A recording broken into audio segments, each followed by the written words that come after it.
Thiruvananthapuram LMS CSI പള്ളി കത്തീഡ്രലായി പ്രഖ്യാപിച്ച ശേഷം സ്ഥാപിച്ച ബോർഡ് ഒരു വിഭാഗം വിശ്വാസികൾ എടുത്തുമാറ്റി. CSI സഭ ദക്ഷിണ കേരള മഹാ ഇടവക ബിഷപ്പായി റോയിസ് മനോജ് വിക്ടർ ഇന്ന് ചുമതലയേറ്റതിന് പിന്നാലെയാണ് ബോർഡ് മാറ്റിയത്. പള്ളിയെ കത്തീഡ്രലാക്കിയ പ്രഖ്യാപനത്തിനെതിരെ വലിയ പ്രതിഷേധങ്ങൾ നടന്നിരുന്നു. AB ജയശങ്കർ തിരുവനന്തപുരത്ത് നിന്ന് ചേരുന്നു. ജയശങ്കർ, ഏത് സാഹചര്യത്തിലാണ് ഈ ബോർഡ് എടുത്ത് മാറ്റിയത്?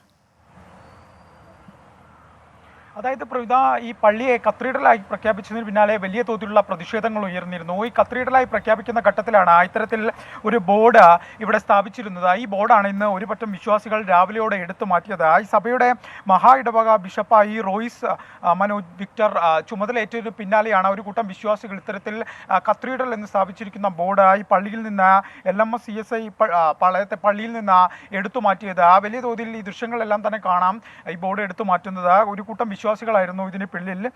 ഈ മുൻ ബിഷപ്പ് ധർമ്മരാജ ഉള്ള ഘട്ടത്തിലാണ് ഈ പള്ളിയെ കത്തീഡ്രലായി ഉയർത്തുന്നത്. ആ ഘട്ടത്തിൽ തന്നെ വിശ്വാസികൾ ഇതുമായി ബന്ധപ്പെട്ട വലിയ പ്രതിഷേധങ്ങൾ ഉയർത്തിയിരുന്നു. എന്നാൽ ഈ പ്രതിഷേധങ്ങളെല്ലാം തന്നെ വകവയ്ക്കാതെയാണ് ഇത്തരത്തിൽ കത്തീഡ്രലായി പള്ളി ഉയർത്തിയത്. എന്തായാലും ഈ ഒരു ഘട്ടത്തിൽ വിശ്വാസികൾക്കിടയിലുള്ള ഒരു പ്രതിഷേധം, ഒരു വിയോജിപ്പാണ് ഈ ബോർഡ് എടുത്തു മാറ്റിക്കൊണ്ട് പ്രകടിപ്പിച്ചിരിക്കുന്നത്. എന്തായാലും ഇതുമായി ബന്ധപ്പെട്ട സഭാതലത്തിൽ തന്നെ കൃത്യമായ പരിശോധനകൾ നടക്കുന്നു എന്നാണ് അറിഞ്ഞത്. എന്തായാലും ഒരു വിഭാഗം വിശ്വാസികൾ ഇതുമായി ബന്ധപ്പെട്ട സഭാതലത്തിൽ തന്നെ പരാതികളുമായി ഇതിനോടകം തന്നെ മുമ്പോട്ട് പോയിട്ടുമുണ്ട്.